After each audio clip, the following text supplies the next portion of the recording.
హఠాత్తుగా విరుద్ధ పరిస్థితులు ఏర్పడి దీపాలు పెట్టే వేళ అన్నపూర్ణమ్మ గారు ఉన్నట్లుండి తల తిప్పడం, అసందర్భంగా మాట్లాడటం మొదలుపెట్టి బంధువులు గుమికూడారు. ఏదో విపరీతం జరుగుతోందని భయపడి ఈ వార్తలు వింతతోటే చలపతిరావు గారు కుంగిపోయారు. వెంటనే వైద్యుని పిలిపించారు. తగు చికిత్సలు చేశారు. గుణం కనిపించదు. వ్యాధి అంతకంతకు పెరిగి ప్రాతకాలం కాకపూర్వమే 10 దినాల బిడ్డను, తల్లి లేని బిడ్డను చేసి బంధువులందరినీ దుఃఖ సాగరంలో ముంచి అన్నపూర్ణమ్మ గారు పరలోక గతులయ్యారు. ఆమె ఆకస్మిక మరణమే హృదయాలని బద్దలు చేస్తుంటే దానికి బిడ్డ యొక్క అసహాయ స్థితి తోడై చూడవచ్చిన వాళ్ళందరికీ దుర్భర విషాదానికి దోలు చేసింది. హృదయం అంటే ఏమి? వెలుగు వెంతలా వ్యాపించిందేమిటి? సమావేశమైన వారందరికీ అంతా అంధకారమైపోయింది. సుఖం దుఃఖంగా మారి వారసాలకు బదులు అత్యకర్మలు జరుపుకోవాల్సిన అవస్థ కది. అలాంటి పరిస్థితుల్లో ఘనంగా ఆ శిశువుకు నామకరణోత్సవం జరగకపోయినా శాశ్వతంగా తన పేరు ప్రపంచాల్లో కలిగిన శక్తి ఆ బిడ్డకు కలదని ఎవరికి అందులో అప్పటికి ధైర్యం ముఖ్యంగా చూసి విలపించే బంధువులకు ఎలా తెలుస్తుంది? వాపయ్య గారు దురదృష్టవంతులని గృహంలోని వాళ్ళంతా తలచి వారి ఎడల జాలి చూపించారు. తండ్రి చలపతిరావు గారు వారి యందు అమితానురాగం చూప మొదలుపెట్టారు. వారి సౌకర్యాలకు ఎలాంటి లోపం రాకుండా సర్వ విధాలా ఏర్పాట్లు చేయటానికి పూనుకుంది.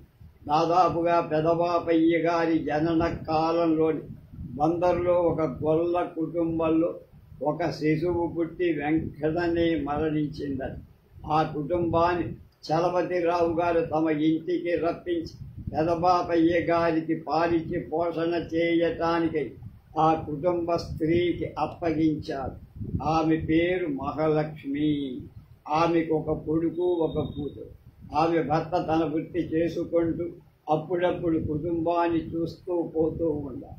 పెదబాపయ్య గారికి బంధువులు కూడా కొంతవరకు పోషిస్తూ వచ్చిన వారు మహాలక్ష్మి కుటుంబంలో ఎక్కువ మక్కువ కలిగి ఉన్నారు. మహాలక్ష్మిని బాయమ్మ అని, ఆమె కొడుకును అన్న అని, ఆమె కూతురు అక్కయ్య అని, ఆమె భర్తను అయ్యా అని పిలుస్తూ వారితో అతి ప్రేమతో మెలుగుతున్నారు. అలాగే తెచ్చి ఇచ్చినప్పుడెల్లా కూడా మిఠాయి పట్లం వారి చేతుల్లో కూడా ఒక పట్లం పెట్టేస్తుండేవారు. మా అయ్య ఇది ఇచ్చాడని అది సంతోషంతో ఇంటిలో అందరికీ చెబుతూ మిఠాయి తినేవాళ్ళు. మహాలక్ష్మి తన బిడ్డల కంటే ఎక్కువగా వారిని ప్రేమించి 3 సంవత్సరాల కాలం చలపతిరావు గారు ఉద్యోగ సందర్భంగా బెదవాడ తెనాలి పురాలకి వెళ్ళిన ఆమె పెదబాపయ్య గారిని కనిపెట్టుకొని సాకింది.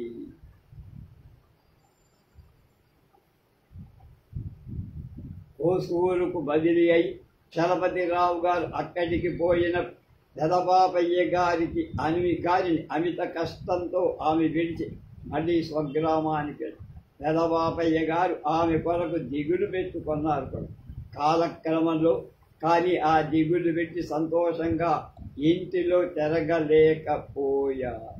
వారు పెద్దవారై 100లో చదివేటప్పుడు ఆమె అప్పుడప్పుడు వచ్చి వారిని చూసి యోగక్షేమాలు కనుక్కొని వెళ్ళేదట.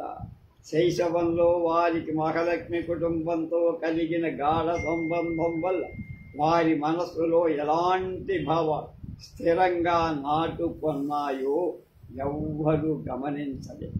వీధులను చూసినంతనే కనికరించి వాళ్ళని తమతో సమంగా భావించి వాళ్ళకు కావాల్సిన సహాయం చేసేంత వరకు చేసే స్వభావంకు అంకురం బాపయ్య గారిలో ఆ కాలంలోనే నాటబడింది కదా. దారికి బిడ్డనప్పగించి బిడ్డ ముఖమైనా చూడని తల్లిదండ్రుల గురించి మనం వింటాం. చలపతిరావు గారు అలాంటి దారుణ స్వభావం కలవారు. తల్లిని కోల్పోవటం చేత పాలిచ్చి పెంచుటకు ఒక దారి అవసరమని తలంచిన వారు పెదబాపయ్య గారిని మహాలక్ష్మి వద్ద నుంచారే కానీ వారు తమ తోడ ఎంత సంబంధం కలిగి ఉండాలో అంతా కూడా పూర్తిగా కలిగి ఉండటానికి అవకాశం ఇచ్చారు. అత్యంత గారాబంతో వారి ఎడ చరిస్తున్నారు. ఇంటి వద్ద కచేరీ చావడిలో తాము కూర్చొని ఇతరులతో మాట్లాడు పనులు చూస్తూ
తాము కూర్చుండిన తివాచీ మీద కూర్చుండి తాము ఆనుకొనిన బాలీసును ఆనుకొని మాయమ్మ పాలివ్వాలని పట్టుబట్టి పెదబాపయ్య గారు ఏడవటం కూడా ఉంది. బిడ్డను ఏడ్పించడానికి ఇష్టం లేక వారు వెంటనే చావడిని విడిచి మరొక చోటికి పోయి ఆ విధంగానే పాలివ్వటానికి మహాలక్ష్మికి చెప్పేవారు. ఈ రకంగా పెదబాపయ్య గారు ఏది కోరితే అది నెరవేరుస్తూ తల్లి లేని బిడ్డ కదా అని మనసును సమాధాన పరచుకుంటూ వారిని మిక్కిలి ముద్దుతో చూసుకున్నారు. చలపతిరావు గారు అతి గంభీర స్వభావం కలిగి అధిక ధైర్య సాహసాలతో తమ వ్యవహారాలు జరుపుకున్నారు. అధికార ఠీవిని ఎక్కువగా చూపేవాళ్ళు. వారితో సంపర్కం పెదబాపయ్య గారి మనోఫలకం మీద జీవితం యొక్క గాంభీర్యాన్ని, గౌరవాన్ని, ఆధిక్యాన్ని ముద్రితం అవటానికి తోడ్పడటాంది అంటే సందేహం లేదు. అలాగే చలపతిరావు గారి ధైర్య సాహసాలు కూడా బాపయ్య గారిలో ప్రసరించాలి అని చెప్పాలి. చలపతిరావు గారు ద్వితీయం చేసుకున్నారు. వరలక్ష్మమ్మ గారు కాపరానికి వచ్చారు. రేపల్లెలో పెదబాపయ్య గారికి 5వ ఏట అక్షరాభ్యాసం జరిగింది. తరువాత వారు 3 ఏళ్ల ప్రాయం కలిగినప్పుడు తండ్రి గారితో బందరు వచ్చి అక్కడ ఇంగ్లీష్ నేర్చుకోవటం మొదలుపెట్టి అది నేర్పటానికి ఒక ఆచారి గారు ప్రత్యేకంగా నియమింపబడ్డారు. ప్రస్తుతం నందిగామ తహసీల్దారుగా ఉండి వరలక్ష్మ గారి అన్న అయిన కామరాజు వెంకటప్పయ్య బిఏ గారు ఆ రోజుల్లో చలపతిరావు గారి వద్ద ఉండి బందరులో చదువుకుంటూ పెదబాపయ్య గారి చదువు విషయంలో కొంత శ్రద్ధ చూపించారు.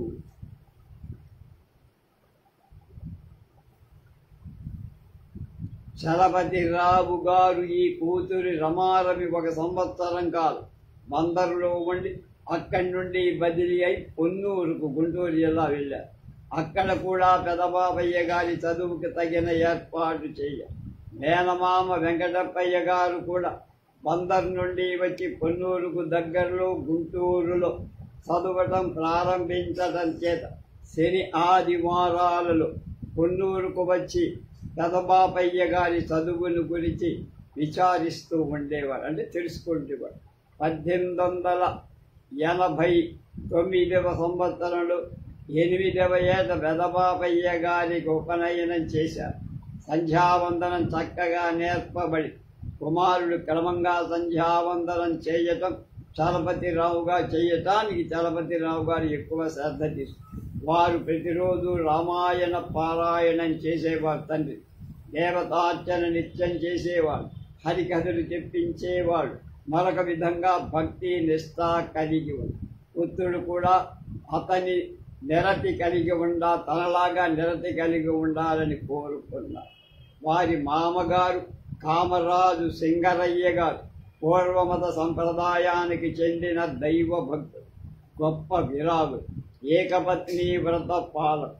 వారు అన్ని వేళలా భగవన్నామ సంకీర్తనం చేసేవారు.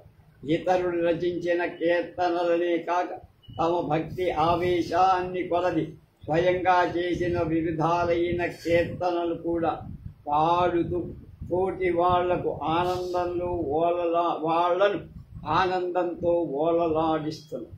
వారు తరచుగా చలపతిరావు గారి ఇంటికి వస్తూ ఉండే వారి సాంగత్యంలో మెలగుట పాపయ్య గారికి తటస్థు. మత విషయంలో తండ్రి గారు పుచ్చుకొన్న శ్రద్ధ, గృహంలోని మత విషయ వాతావరణం, తాత శంకరయ్య గారి భక్తి ప్రబోధం, పెదబాపయ్య గారి కౌమల హృదయంలో ధర్మాభినివేశం కలిగించటానికి కారణభూతాలు కాకుంటాయా? చలపతిరావు గారి వరలక్ష్మి అమ్మ వారి వలన జన్మించిన అన్నపూర్ణమ్మ 3వ సంవత్సరం వెంకటప్పారావుకు కొద్ది మాసాలు ప్రాయం వచ్చి రమారమి 9వ సంవత్సరం వయస్సు పెదబాపయ్య గారికి సంతానం సంపద కలిగిన చలపతిరావు గారు కొన్నూరులో అధికార పదవిలో ఘనంగా జీవిస్తున్నారు. కానీ దుర్దినాలు రాకుండా వస్తున్నాయి.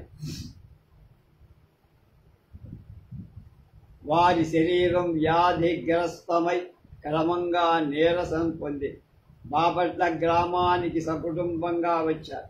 పెదబాపయ్య గారు ప్రైమరీ పరీక్షకు బాపట్లోనే హాజరై కృతార్థులయ్యారు.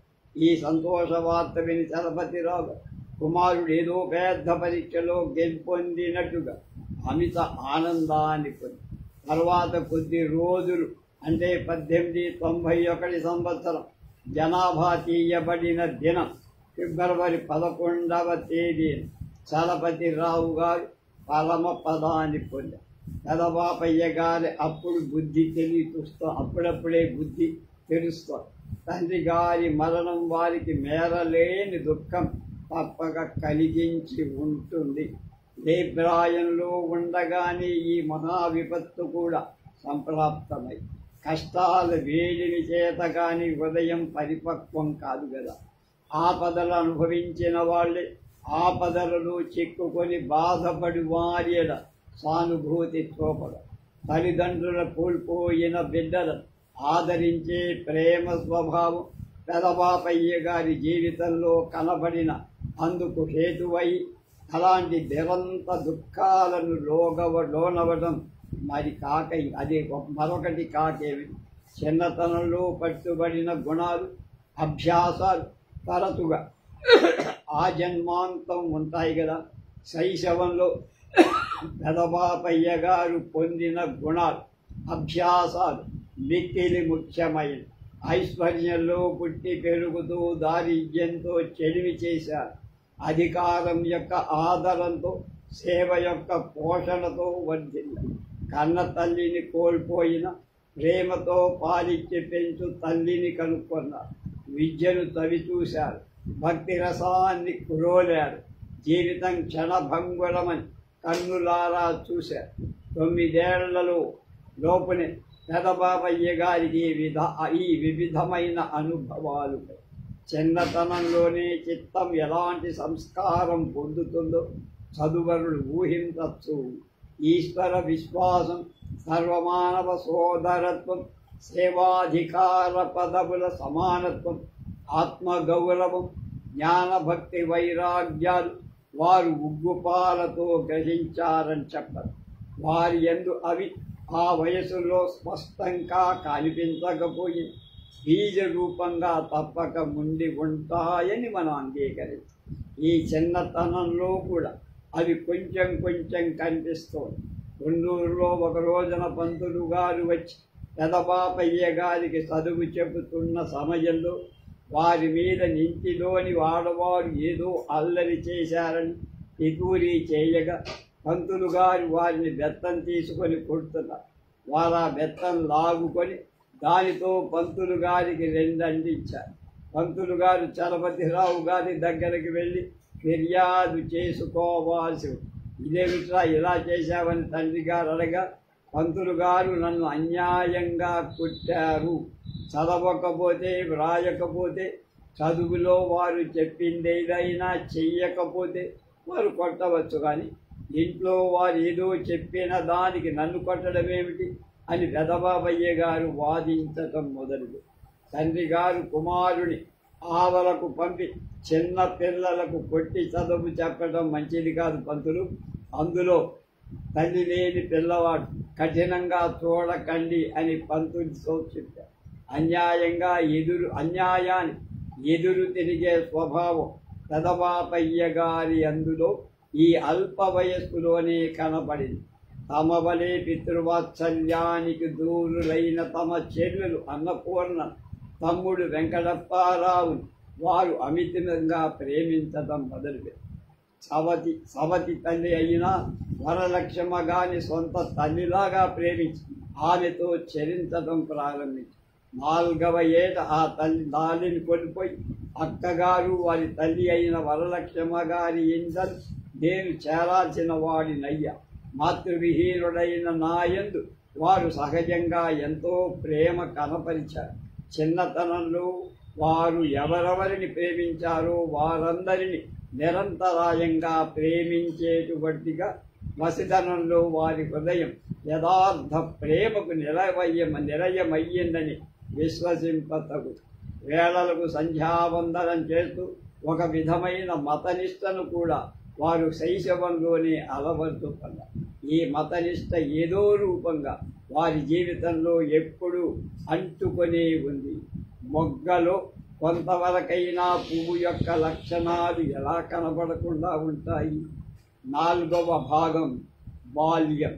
చలపతిరావు గారి మరణం తరువాత వారి కుటుంబం స్వస్థలమైన బాపట్లోనే ఉండిపోయి ఇంటిలో ఉన్న బిడ్డలు పెదబాపయ్య గారు, వారికంటే చిన్న వయస్సులైన వారి చెల్లెలు, తమ్ముడు, నేను వరలక్ష్మ గారి చేత, ఆమె భావనారాయణ గారి భార్య భవానమ్మ గారి చేత పోషింపబడతారు. శంకరయ్య గారు తరచూ బాపట్లలో ఉండి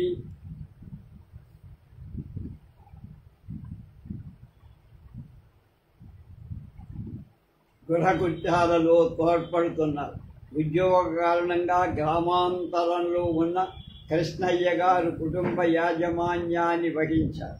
శ్రీరాములు గారి కుటుంబం, ఇతర బంధువుల కుటుంబాలు అక్కడ ఉన్నాయి కనుక అందరితో రక్త సంబంధాలతో కలిసి మెలగటానికి పెదబాపయ్య గారికి గొప్ప అవకాశం కలిగి ఆదరించువారు ఎందరు ఉన్నా తల్లిదండ్రులు లేని కొరతలు ఎవరు తీర్చగలరు?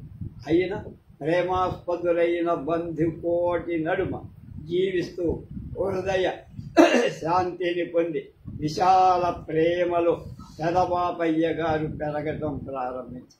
ఆయన బాపట్ల గ్రామంలో 1891, 1892, 93 సంవత్సరాలు 3 ఒకే పట్టున మొదట గడిపారు. ఈ 3 ఏళ్లలో ఆయన వయస్సు 10, 11, 12 ఏళ్ళు పూర్తయ్యాయి.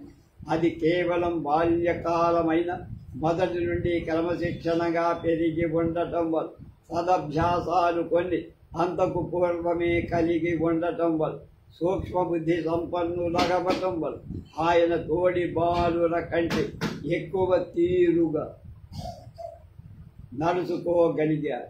ప్రతి విషయంలో విధి కృత్యాలు నిర్వర్తిస్తున్నారు. స్నానం, సంధ్య, చదువు మొదలైనవి వేళకు జరుపుకుంటున్నారు. అనావశ్యకమైన ప్రసంగాలను కానీ సహవాసాలు కానీ పోక తన పనుల మీద ఎక్కువ దృష్టి కలిగి చరిస్తున్నారు. అలాంటి క్రమపత్తనం గల ఆయన జ్ఞానాన్ని వికసింపచేయటాన్ని బాపట్ల పరిసర గ్రామంలోని సృష్టి వైచిత్రాలు కూడా తప్పక తోడ్పడి ఉంటాయి. ఇసుకలో ఆటలు, చికబయల్లో పరిగెత్తడం, సంగీతం, చెట్లున్నాయి అక్కడ బాపట్ల, శ్రావ్య గానం ఆలకించడం, సముద్రంలో ఉప్పొంగే తరంగాలలో స్నానాలు చేసి ఉండి ఉంటాడు ఈయన ఊహం. బాలుడికి ఆనందం కలిగించడానికి ఇంతకంటే కావాలి ఏముంది? ప్రకృతి వైపున ఆయన మనసు మరలి ఉండటం, సృష్టితో చెలిమి చేసుకున్న కొలది సంతోషం అధికం కాగలది ఆయన తెలుసుకొని ఉంటాడు. అలాగే కృషికులకు సేద్యం చేసి పంటలు పండించడం కూడా, పడిచేటువంటి శ్రమను కూడా చూసి తీవ్రమైన ప్రయత్నం ఉంటే కాని మానవుడి ఆశయాలు సఫలీకృతం కావు అని ఆయన గ్రహించి ఉంటాడని రచయిత చెప్తారు. బాపట్లకు వచ్చినప్పటి నుండి ఆయన పాఠశాలలో చేరి చదువు మొదలుపెట్టారు. 3 ఏళ్లలో వరుసగా మొదటి ఫారం, 2వ ఫారం, 3వ ఫారం చదివి లోవర్ సెకండరీ పరీక్షలో పాస్ అయ్యారు. ఆయన గృహ సంబంధాలైన కొన్ని విచారాలకు లోబడి కావలసి వచ్చిన తన చదువు విషయంలో తగిన విచారణ చేయగల మగవారెవరూ ఇంటి వద్ద లేకపోయినా ఏదీ తప్పకుండా మొదటి 3 ఫారాలు ముగించుకొనగలగడం వల్ల చిన్నతనంలో ఆయనకు విద్య మీద అమిత శ్రద్ధ కలదని మనకు అర్థం. ఇంటి వద్ద కూడా ఆయనకు ప్రత్యేకంగా చదువు చెప్పించేవారు. చదువులో మంచి పునాది ఈ కాలంలో పడిందని చెప్పచ్చు. బాపట్లలో ఆ రోజుల్లో లోవర్ సెకండరీ వరకే పాఠశాలలో చదువు ఉండేది. ఆ తరగతిలో చదువు విద్యార్థులు సంవత్సరం తరువాత గుంటూరుకు వెళ్ళి పరీక్షలు పాసై ప్రశ్నాపత్రాలకు జవాబులు రాయాలి. మంచి రోడ్డు ఉండటం వల్ల ప్రయాణ సౌకర్యం కొంతవరకు ఏర్పడిన బాపట్ల నుండి గుంటూరుకు ఎద్దు బండి మీదనే పోవడం సుమారు 3 పూటలు పట్టేదట. అంటే 36 గంటలు. 12 సంవత్సరాల లోపు ప్రాయస్సు గల బాలులు అలాంటి పరీక్షకు చదవలదలితే ఎంత ప్రయాసం, ఆ దుర్దాకు లోను కావాల్సి వస్తుందో ఆలోచించండి అంటున్నారు. ఎటువంటి సామాన్య పరీక్షకు హాజరు కావాల్సిన పిల్లలు చాలా భయపడతారు.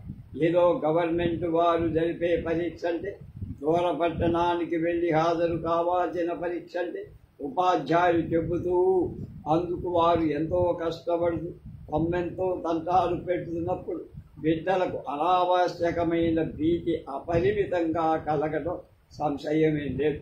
పరీక్షకు వెళ్ళి తప్పక కృతార్థులవుతారనే నమ్మకం ఉంటే వారుంతగా బాధపడరు. చాలామందిలో చాలా కొద్ది మంది మాత్రమే గెలుపొందుతారు. ఎంతవరకు చదివినా తనకు జయం కలుగుతుందో లేదో అని ప్రతివాడు హృదయంలో దడదడలు ఏర్పడతాయి. నాగరత చెందిన ఏ దేశంలో బిడ్డలు ఈ తీరుగా చదువు చింత హింసింపబడరు. పరీక్షలనగా ఇటువంటివే అనే విశ్వాసం కలిగిన వారై మన దేశంలోని పాఠశాలల యొక్క కళాశాలల యొక్క అధ్యక్షులు, ప్రిన్సిపాల్ స్వదేశస్థులైన పై అధికారులు జరుపు పరీక్షా విధానంలో మార్పులు కలిగించటానికి ఎలాంటి ప్రయత్నాలు చేయకపోవటం కాక తాము జరిపే పరీక్షలలో అతి క్రూరంగా నడుచుకుంటూ పరీక్షలను గొప్ప జాతరగా మార్చివేస్తున్నారు. అలాంటి అద్భుత విద్యాధికుల మూలంగా దేశంలో విద్యా వ్యాపనం ఎప్పటికైనా కాగలుగుతుందని ఆశించడం వట్టి భ్రమ. పెదబాపయ్య గారు లోవర్ సెకండరీ పరీక్ష సంబంధంగా ఎంత భీతిల్లుతున్నా మనస్థైర్యం కలవారవటం చేత మొదటిసారి అందులో ఉత్తీర్ణులై బుద్ధి తెలిసిన తర్వాత ఆయన మేడలు మిద్దెలు కలిగి కొంతవరకు పట్టణాకారం పాల్చిన ఆ ఊరును సందర్శించి పరీక్ష కొరకు గుంటూరుకు వెళ్ళినప్పుడే మొదటిసారి వెళ్తాం. గుంటూరుకు కొంత దూరంలో మార్గమధ్యంలో ఉండగానే కనిపించే గుంటూరు కళాశాల శిఖరాన్ని ఆయన చూసి అది ఎట్టిదో అని ఊహించుకుంటూ తుదకు దగ్గరకు పోయి పూర్తిగా చూసి కొంత విస్మయం చెంది ఉంటాడు. ఈయనంత ఊహ కలిగారు. అక్కడి రైలు స్టేషన్కు వెళ్ళి రైలు బండ్లను ఇంజన్లు చూసి అద్భుతపడి తమ బాపట్లకు కూడా ఎప్పుడు రైలు వచ్చి బండ్ల ప్రయాణం జరుగుతుందా, ఈ బాధ ఎప్పుడు తొలగిపోతుందా అని ఆలోచించే ఉంటారు. అక్కడి లోతు బావులలో తొంగి చూచినప్పుడు కళ్ళు తిరిగి ఆయనకు గుంటూరుకి కొంత అసూయ పుట్టి తమ బాపట్లే మంచిదని. గుంటూరులో నీళ్లు పాతాళ లోకంలో ఉంటాయి. ఆ నీళ్లు తోడాలంటే చెమటలు కారుతాయి. తనకు బాపట్లే నయమని అప్పుడు అనిపిస్తుంది. మహమ్మద్ బ్రహ్మ సమాజంలో సంఘ సంస్కరణలో అభిమానం కలిగి ఉన్న వల్లూరి నరసింగరాయుడుగా బాపట్ల లోవర్ సెకండరీ స్కూలు ప్రధానోపాధ్యాయులుగా పెదబాపయ్య గారు లోవర్ సెకండరీ చదివిన సంవత్సరంలో ఉన్న నరసింగరాయుడు గారికి ఇటీవల కొద్ది కాలం నుండి అభిప్రాయాల్లో మార్పు కలిగి మత సంస్కరణ ఉద్యమంలో కూడా సంబంధం లేకపోయినా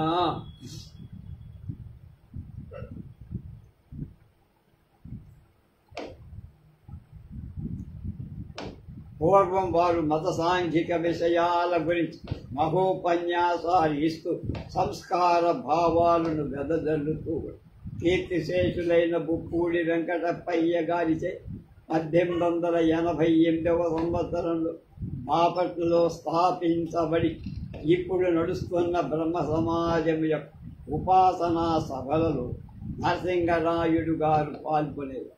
చక్కని బోధనా శక్తి కలిగి బాలులను విద్య నేర్పుతూ తమకును బాలులకు ఉన్న సంబంధాన్ని పాఠశాలలో ఉన్నంత వరకే అని తలంచకుండా బాలులతో అతి సౌఖ్యంగా బయటకు కూడా మెరుగుతూ విద్యార్థులు వారి గృహాలకు పచ్చిమిక్కిలి స్వేచ్ఛగా వెళ్ళి వారితో చదువు విషయంలో ఇతర విషయాల్లో కూడా ముచ్చటలాడేది. పెద్ద పిల్లగా కలబడి పిల్లలను దగ్గరకు రానీయకుండా భయపెట్టే కానీ తమ పెద్దరికానికి లోటు వస్తుందని భయపడే ఉపాధ్యాయులు నరసింగనాయుడు గారికి ఎంతో తేడా ఉంది. అలాగే ఇతర బాలులతో పాటు పెదబాపయ్య గారు కూడా వారి గృహానికి వెళ్ళి వారితో విశేష కాలం గడిపారు. వారి ఎడ పెదబాపయ్య గారు అందరికంటే ఎక్కువ అభిమానం కలిగారు. ఇతర విద్యార్థులను అనుకుంటున్నారు.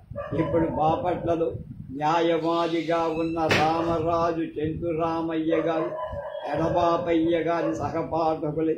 ఆ రోజుల్లో వారితో ఎక్కువ స్నేహం కలిగి ఉంది. నరసింగనాయుడు గారి ప్రేమ స్వభావం చేత ఆకర్షింపబడి వారితో ఎక్కువ చేరిక అవుతున్న బాలుర కోమల హృదయాలలో వారి సంస్కరణ భావాలు కానరాకుండా కొంతవరకు ప్రవేశించాయని మనం నమ్మాలి. అప్పుడు నాటుకున్న అభిప్రాయాలే చెంచురామయ్య గారిలో కూడా ఎలాంటి ఆటంకానికి లోను కాక త్వరలో వారి హృదయాలలో కొంతవరకు వశపరుచుకోగలిగిన వారి మూలంగా బ్రహ్మ సమాజ ఉద్యమానికి గుంటూరులో బాపట్లలో ఆ ప్రాంతంలో ఇతర చోట్లలో కొంత వ్యాపనం కలిగి పెదబాపయ్య గారు పూర్వాచారబద్ధులై ఉండడం అంత సులభంగా మార్పు చెందడం, అదీ కాక నవీన భావాలు ఎక్కడ అంటిపోతాయో అని ఇంటి వద్ద పెద్దవారు ఆ విషయంలో ఎక్కువ శ్రద్ధ తీసుకుంటూ ఆయన చురుకైన వాడుగా ప్రత్యక్షంగా కనిపించే ప్రకరణ శుద్ధి కలవాడుగా మొదటి నుండి ఉన్నాడని వృద్ధులైన విశ్రాంతి తీసుకున్న ప్రకృత రాజమహేంద్రవరంలో నివసిస్తున్న నరసింగరాయుడు గారు ఆయన గురించి మాట్లాడుతూ నాతో అన్నారని గ్రంథకర్త చెప్తున్నారు. ఈ బాల్యకాలంలో సహితం పెదబాపయ్య గారు స్వతంత్ర బుద్ధితోనే ఉండేవారు. నరసింగరాయుడు గారు దాక్షిణాత్యులైన ఒక అయ్యరుకు బదులుగా బాపట్ల పాఠశాలలో ఉపాధ్యాయులుగా వచ్చారు. నరసింగరాయుడు గారు పనిలో చేరిన కొన్ని నెలలకు ఆ అయ్యరు తిరిగి రావటం జరిగింది. నరసింగరాయుడు గారిని విడవటానికి గ్రామంలో పెద్దలకు పాఠశాల విద్యార్థులకు ఇష్టం లేకపోయింది. వారిని నిలుపుకోవడానికి పెద్దలు చేయాల్సిన ప్రయత్నాలన్నీ బాగానే చేశారు. పిల్లలు కూడా తమకు తోచినట్లు తాము ప్రయత్నించారు. ఒక మహజర్ తయారు చేశారు.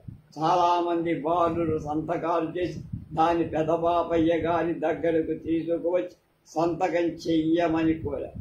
అది అంతా ఆయన చదివి ఈ కోరిన ఏర్పాటు నాకిష్టమే, సింగరాయుడు గారిని మిక్కిలి ప్రేమించానని మీకు కూడా తెలుసు, కానీ ఈ మహజరు పనికి బాలురమైన మనం పూనుకోకూడదని నాకు తెలుసు.